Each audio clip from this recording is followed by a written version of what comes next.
विवेके सदा स्वस्वरूपी भरावे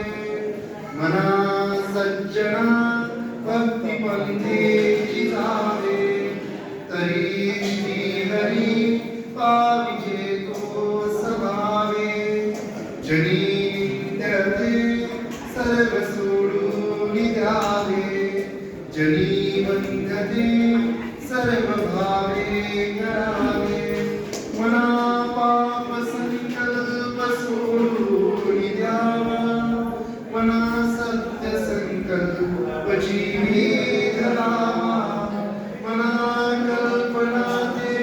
नको विषयांची विकारे गणे जनी सर्व चीची